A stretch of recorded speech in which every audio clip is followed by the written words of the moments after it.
It's the end of July and I'm here at a very large expanse of water. This is one of the first venues that I started fishing when I got back into match fishing a few years ago, in particular feeder fishing. This is Southfield Reservoir. It's a huge expanse of water. It's the same depth everywhere, and it has become a little bit notorious that on certain times of year it can be very, very difficult fishing. But this is the type of venue where it's the perfect opportunity for me to show you how I'm going to use the new marine green ground bait in different ways, where, you know, in different consistencies, because this is the venue where I learned that by changing the consistency of the ground bait, by changing the frequency of your casting, all those little things like that can trigger those extra bites. And on venues like this, if you can literally get an extra 2 or 3 bites, that can make all the difference. So this is the perfect opportunity for me to do that. I'm going to be fishing with natural baits, but first of all, let me just show you how I'm going to prepare the baits that I'm going to be using today. As you can imagine, on a venue like this, it's all about natural baits. I've been coming here for quite a few years now. I've had quite a bit of success here as well. However, when you are fishing open matches here, one of the things to remember is that there are 1 or 2 rules that are slightly different from other venues. And that one of those rules is you can't use pellets, you can't use wafters. There is a 50cm hook length rule as well. So it's very much orientated around conventional feeder fishing, more like the international rules kind of matches as well. So with that in mind, we are restricted to natural baits. So as you can imagine, we're fishing for skimmers and bream. I've got just a small selection of baits. You don't need to bring loads of bait on these sorts of venues. I've got a few fluorescent pinkies, nice fresh ones this morning. Massive believer in fluorescent in the colour. I just think when you've got venues like this that have got a bit of colour in the water, I just think the fluorescent, it just stands out more, and it's definitely caught me more, you know, more fish over the years. And, you know, even if you're not a believer in them catching you extra fish, I am a believer that I think they catch your fish quicker. I think if you've got a bait that stands out, there might only be the same number of fish out there, but I just think they pick the bait out quicker. But that's just my opinion. So we've got some pinkies. I've got a few casters there. I'm not a massive believer in feeding lots of casters on venues like this. I'll be absolutely honest. We know that bream love them, but I'm not a massive fan of feeding them if I don't have to, purely because they have been known on certain venues to encourage roach and smaller fish. On a venue like this, I'm not fishing for roach. So when I'm fishing out there, I want my bait to be getting picked up by bream, not little roach. So that is something that, you know, you can try out on each session. And if small fish are a problem, then I quite often take the casters out. And then we've got some live red maggots. I do actually have some dead ones as well, which I prefer to use on the hook, but I've definitely found that live maggots can catch you some extra fish, especially when the fishing's harder. So I've got those as an option. And then, as you'd expect, because we're fishing for skimmers and bream, I've got some worms here. These worms have been in the fridge now for 2 months, maybe. So there's quite a bit of food in there, as you can see. Get asked a lot about how I keep my worms. That is how I keep them. Those worms just stay in that tub, in the fridge. Used tea bags, they love those, anything like that, and I've kept worms like that for 3-4 months, even more. And if you keep them happy like that, they will breed as well. So what you find is that Dendrobina worms like that, when they've got the small babies or the small Dendrobina worms that have grown in there, they can be fantastic on the hook, you know, and they're a little bit more durable than a red worm, you know. So if you are casting 40, 50, 60 metres into a strong wind, when red worms might rip off, a tough small Dendra can be the way to go. So just a little bit of a top tip for you. The all important ground bait. This is the venue where I found out 8 years ago that, you know, I'm not saying this works on every venue, but I definitely found out in my own fishing that the type of ground bait that you use can have a direct impact on the stamp of fish that you catch. It's happened so many times on this venue for me. Weaker mixers generally encourage smaller fish, whereas stronger mixers can be a little bit more selective. It's happened far too many times on this venue for me, for it to be coincidence. And so that is something that I always think about on a venue like this. This is the mix that I'm going to be using today, marine green. It's a medium strength mix. It's quite a bit of pellet in here. But one of the things that I do need to point out, if you are going to be fishing open matches here at this venue, there is a 1mm pellet rule. So if you're using a mix like this, which is a fantastic all-round mix for all venues, commercials and natural venues and rivers, once this is mixed, some of those pellets will be just over 1 mil a metre. So you can still use this mix, but just sieve them out. It's just something that's very specific to this venue, so just something to be wary of. And that's the same with all mixers. You know, if you are going to fish here, if you've got any sort of pellet in there that's over 1 millimetre, just make sure you sieve it out. And that's quite easy to do with just any sort of a riddle. So I've just got half a bag there. And one of the great things with a mix like this is that it's very versatile as regards the actual the consistency that you have it. You know, you can have it dry, you can have it just damp, or you can actually over wet it. And that's something that I'll show you once we actually get fishing, because this is probably the venue where I first noticed how changing the consistency of your ground bait can trigger you extra fish. You know, and this is also the venue where I learnt about how things like that can get you those extra fish just by changing the consistency of your ground bait. You know, it's what I call a low risk trigger, because it's something that you can try whilst you're fishing. Just over wet your ground bait, for example, and mixers like this are ideal for that. And if it doesn't work, you haven't ruined your peg. You haven't, you know, it's not like you've suddenly put half a tin of sweet corn in, or, you know, you've put a pint of maggots in. If it doesn't work, then you haven't ruined your swimming anyway. But if it does work, then that's how you can catch those extra fish. You know, you can get extra runs of fish. And one of the great things is, just by changing the consistency of a ground bait, the anglers around you don't know you've done anything. They can't see that you've just done something. And a venue like this, where there aren't any trees between pegs, you know, everyone can see that you've caught a fish from 15 pegs away.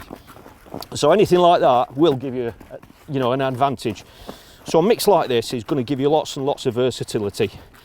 So I don't want to overwet it just yet, because if by keeping it on the slightly dry side, that will give me the option. Then I can have it dry, and I could just slowly add water to it whilst we're fishing and change the consistency if we need to. So I'm going to give that half an hour or so before we add some more water to it. Some of those pellets will get a little bit bigger now that we've added water, and that's something I'll show you on the sieve a little bit later on, because that is a great way of tailor making your mix. And this is something that you might want to do in winter or on venues that are really hard. When you're only fishing for a few bites, you might want to use something like this that might be your favourite mix, whatever mix that might be, but you can sieve out some of the food out of it so that it's a little bit finer, there isn't as much food there, and that could be a great tip for when you're fishing through winter in particular, or venues where you're only fishing for a few bites. So it's really the best of both worlds. But another top tip for you is something that, you know, we've done for a long time now, and if you had a finer sieve than this one, if you had a finer sieve at home, before you even add water to this, you can sieve out all those larger pellets and save them. If you do it when it's dry, you can just bag them up and save them for those times when you go to a venue where you might want more feed in your ground bait. You might be going to a venue where there's lots and lots of fish. By keeping it and bagging it up dry at home, it's dry, so it'll keep. So you can always add that to one of your other mixes for when you are expecting to catch a lot of fish, therefore adding even more feed into your ground bait. And it just means that those pellets that you've sieved out to create that mix that you're after, you haven't wasted anything, you've saved it.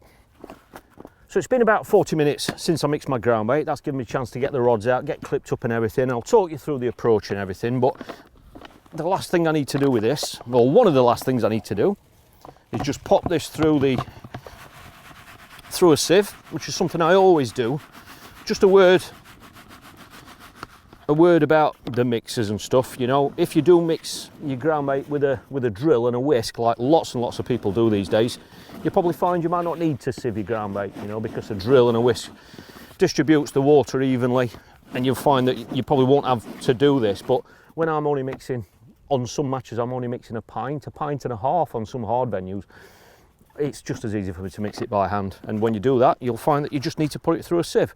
Now, as I mentioned before, those bits of pellet in there, if I wanted to sieve them out, I could easily do that with this sieve, but I'm not going to today. It's not an open match, so I'm going to leave them in and just use the mix exactly how it comes. I'm going to pop that in there. That's plenty of ground bait for today. Now, as I mentioned earlier, I'm going to leave that on the dry side, and that's because that's going to give me the option now.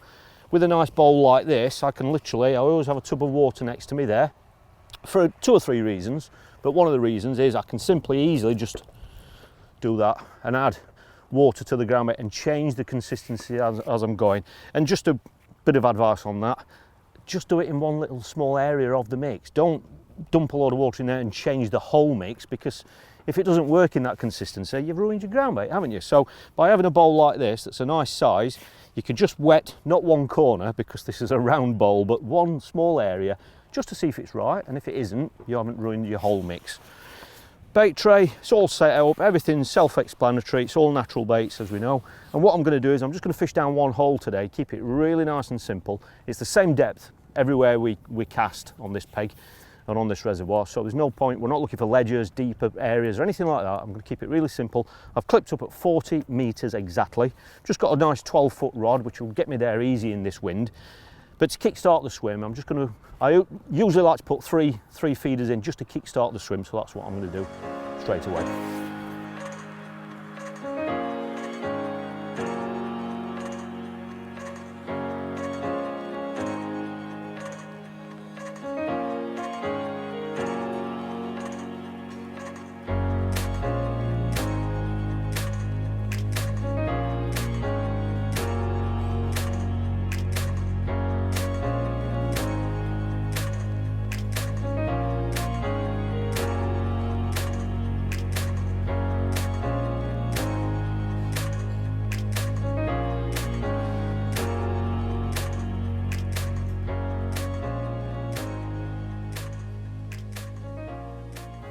Well, I was pre-warned that there were a few small fish in the reservoir at the moment, and it is an issue at certain times of year.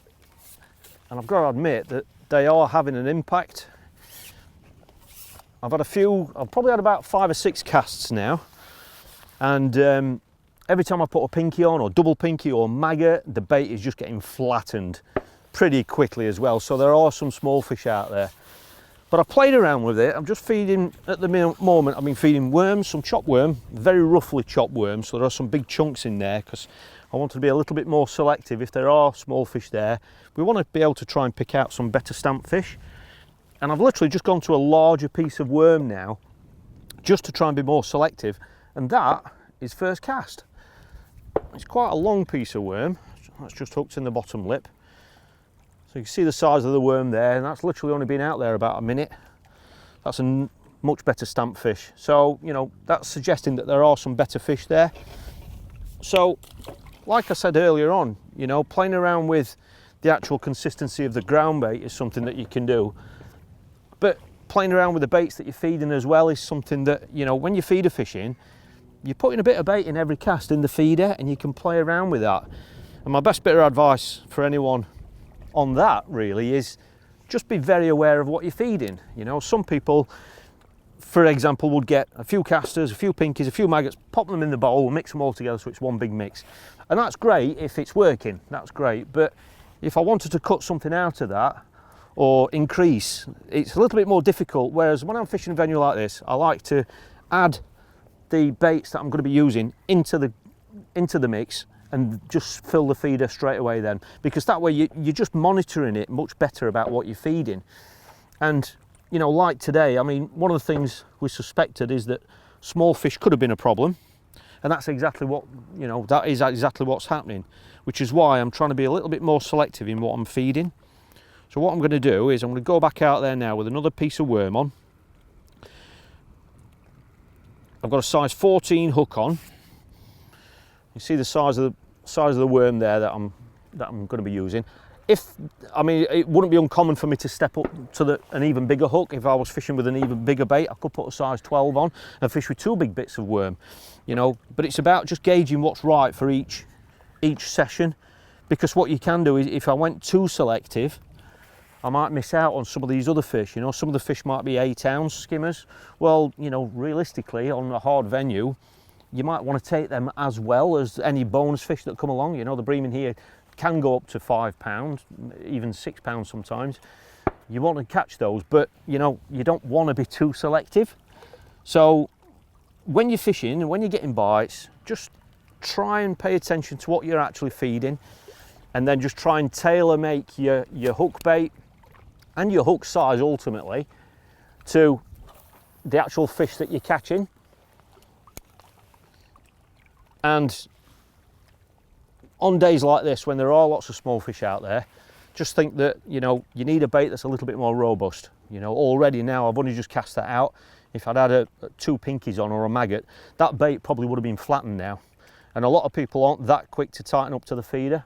So if they're not that quick to tighten up to the feeder, by the time they've sank the braid or sank the line, they might be sat there then for the next 5-10 minutes, sat there with a bait that might not even be on the hook or it's flattened. So on days when there are lots of small fish out there, just try and think about more robust baits like worms, for example, you know, because it can withstand, you know, a little bit more. If small fish are attacking it, it just stays on the hook a little bit better, and if it is a bigger piece as well, it can be a little bit more selective.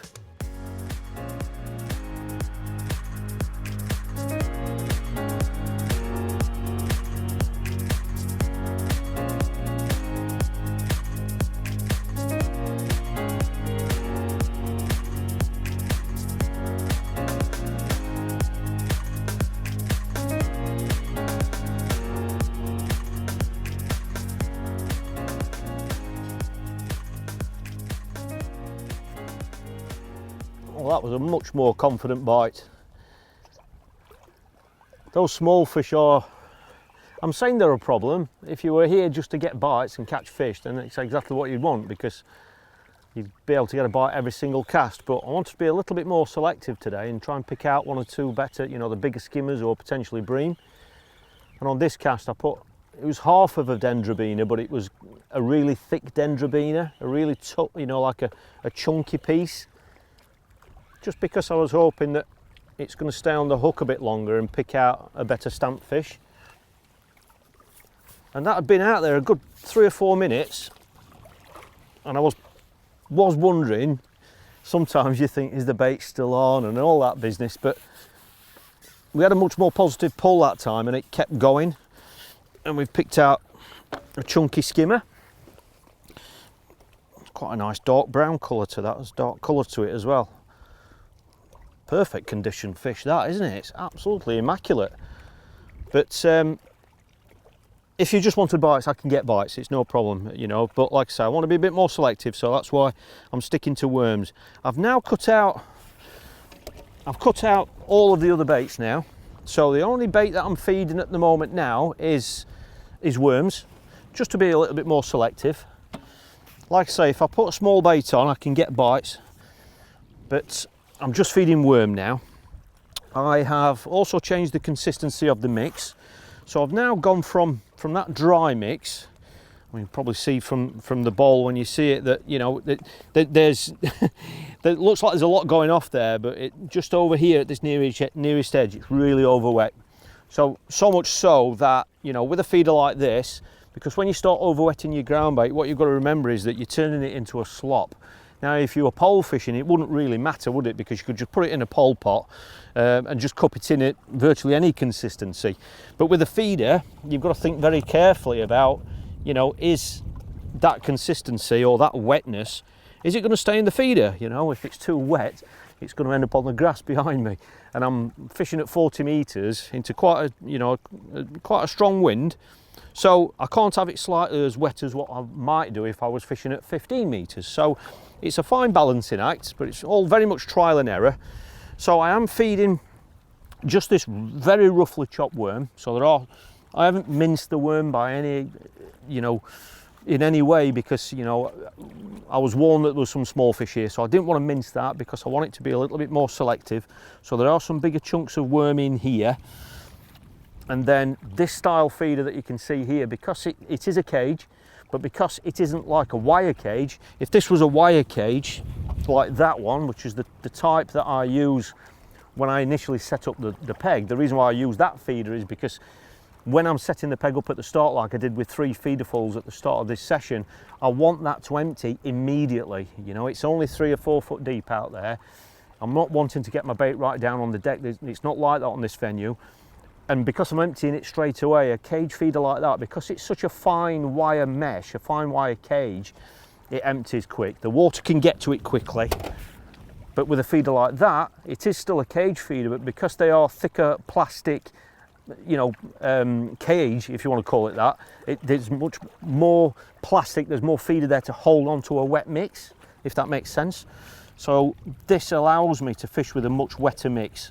And if I just hold that up there, you probably guess, you can see how wet it is. You know, it's sticking to my, well, it's not sticking, but it's wet, you know, and that's only just holding in the feeder. So when I cast this out there, I will literally see that. When it hits the surface, you'll see it'll just go green, and that's the cloud that can help draw fish in. All right, and there's only worms in there now. So I'm going to go back out there now with that worm on that's probably about 3 or 4 inch long. It's quite a chunky piece of worm, still on that size 14 hook.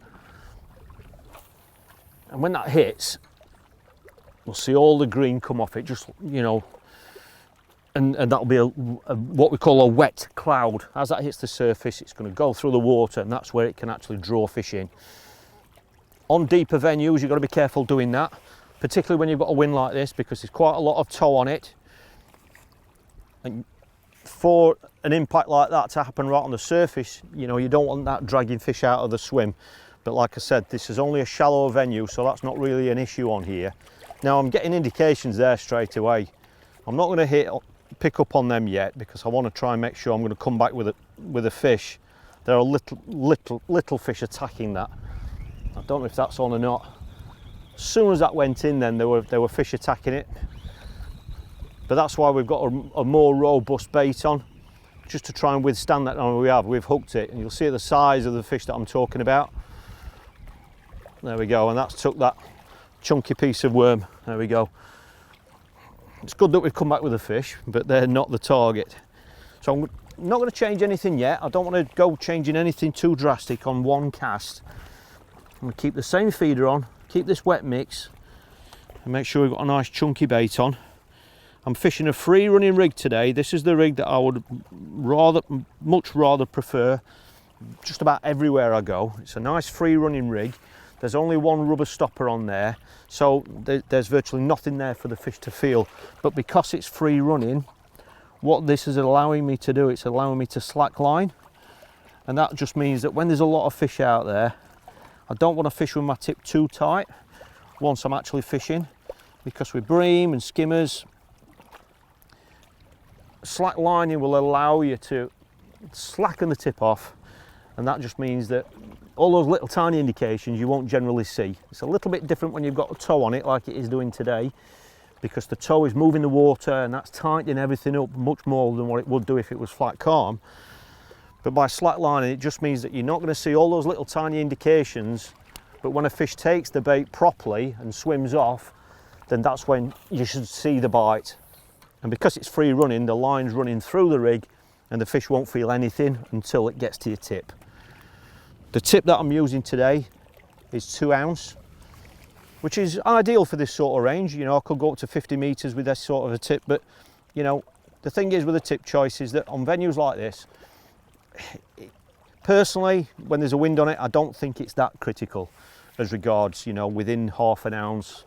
You know, 2 ounces is fine. You're fishing out there, your bites are confident anyway. We're fishing with braid. The bites are normally confident on here anyway from the bigger fish. But you don't want too soft a tip on when you're fishing like I'm fishing today. If I had a 1 ounce tip on, for example, the first thing that would affect is that it would affect casting. Because generally the further out you go, that's a much slower pull. And that's a proper fish, that feels like a bream. So as you saw, that hasn't been out there long either, has it?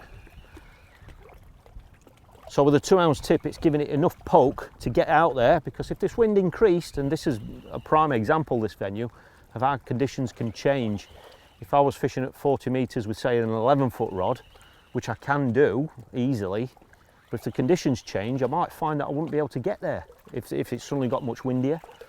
But with a setup like this, a 2 ounce tip, it just means that you're still going to be able to reach that mark if that wind got stronger. And if I decided I wanted to go a little bit further out, then I can do. But like I said before, I'm not too critical personally with tip choice. I would, on lots of matches on here, I fish with a 2.5 ounce tip. You still see the bites all right, and it gives you plenty of poke to get out there. But there have been occasions, and I've literally fished on this reservoir with a 4 ounce tip when it's been extremely windy, particularly if I've gone further out as well, and I've still been able to see bites, you know, because you're getting so much tow on it that a tip that was softer than that, the tip would just be bent round. I was just wrapped around it a little bit there. There we go. So that's the biggest fish of the session so far, and it's showing us that they are out there. And the other thing as well is you saw how quick that bite was. You know, a lot of these sorts of fish, you know, you do get quick bites. You know, the fish are swimming around, they see that cloud of that feeder when it goes in. It draws a fish in. I haven't put too much bait in there, you know, and if you're not feeding much, then when, you know, or if it does draw fish in, then there's only your big chunky hook bait there really that stands out, and that can be one way of catching fish quickly. But there we go, that's the sort of stamp of fish that you're wanting on a venue like this to get the weights that you need to win. But one of the things you've got to remember is that yes, there are lots of small fish out there, and this is something I learned off a world champion 8 years ago. Believe that these fish are out there. You know, if you're just sat there thinking there's only small fish there, this is a waste of time, then you're not going to make the changes. You're not going to ring the changes to try and pick these out. And that's just proved that we've gone from a 1 ounce fish, one cast, to one of those within seconds of it going in. So just believe they're there and keep ringing those changes.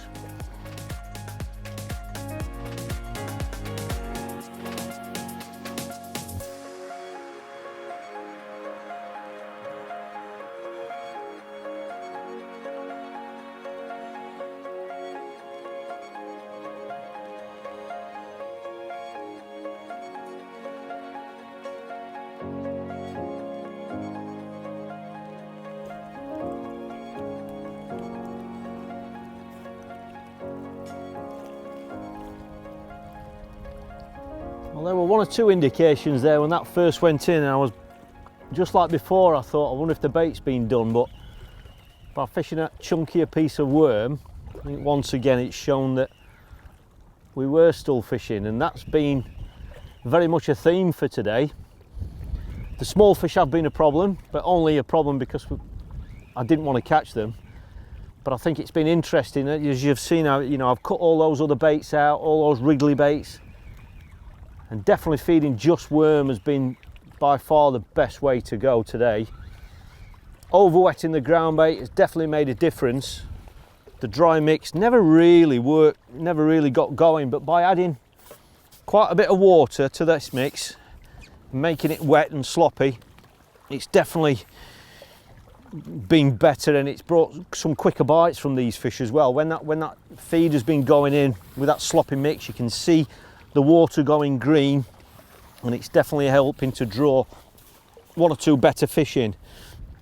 But it just goes to show that by ringing these little changes, that, you know, quite often fish do swim together. You know, lots of people will say when they're catching small fish, they believe there aren't any bream there, and if they're catching 1 or 2 bream, that there might not be any small fish there. It's proved it today that literally within seconds of the feeder going in, you might catch one of them. The next time it could be one of these.